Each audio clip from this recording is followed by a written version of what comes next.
We're very strict, it's boombox only, no headphones allowed, like. How did you get into GAA? Where did your journey start?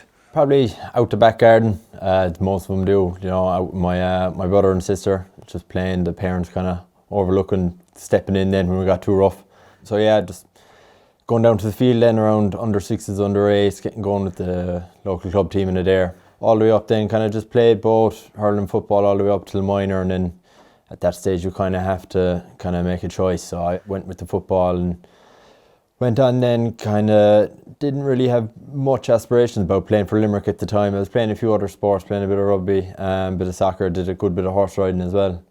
And kind of just through pure fluke, I'd say I got on the county minor team and started playing there, and kind of drifted out of the scene then for a couple of years and focused on getting back up to senior level with the club, and managed to win our first senior title in 2017. And then I was called in after that, and I just said I'd go in, and didn't really think that much of it. I didn't think I'd be in for that long, and I've been the last 6 years then just stayed in there. So it kind of all really kicked off from there. Was it on your radar, Paul, when you were growing up to play for Limerick? Not really, no, to be honest. I was just kind of doing it because I enjoyed it, like, which I think is the most important thing for a young fella when they're playing GAA, is just as long as you're enjoying it, you keep going to it. Would you have any kind of routines or rituals yourself? No, I've absolutely none, to be honest. Absolutely nothing. I'd just be kind of chilling out. I get my meal in the night before. It kind of varies depending on the time of the match the next day, like, but watching Netflix, walk the dog, just kind of all relaxing, and then next morning then it kind of starts. I start a bit of visualisation, that kind of stuff, like. Would you have any hidden gems in Limerick that you could recommend if it's heading down that way?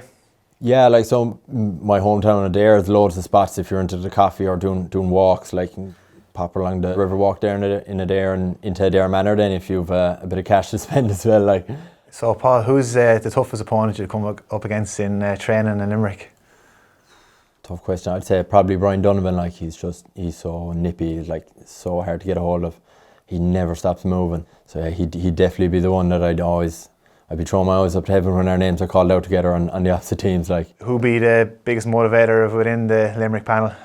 Oh, definitely Ian Corbett, like, without question. He's just, I'd say it's the army background. It's just drilled into him to get lads pumped up for a game. Like, he's always the one to have the last word before we head out, like, and without fail, he'll get you ready for a game, like. What about the Limerick panel? Would you have boombox or? We're very strict, it's boombox only, no headphones allowed, like, and everyone rolls in behind the boombox then, like. Gordon Brown is operator-in-chief there, like, it's his type of music, and his type of music can vary from anything. Definitely Colin McSweeney has tried to intercept a few of those songs, and he just has to be kept away, like, not a chance.